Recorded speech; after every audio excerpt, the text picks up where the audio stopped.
ค่ดึงสลักด้านล่างตรงนี้นะคะก็จะมีเสียงไซเรนดังขึ้นค่ะ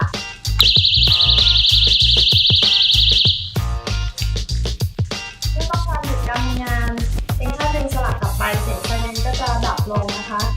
เมื่อต้องการปิดการทำงานกดกลับไปที่ปุ่ม off ด้านข้างค่ะปุ่มดำที่อยู่ด้านหน้าตรงบริเวณนี้นะคะใช้สำหรับเป็นการทดสอบพลังงานแบตเตอรี่ค่ะว่ายังมีเพียงพอสำหรับการทำงานหรือไม่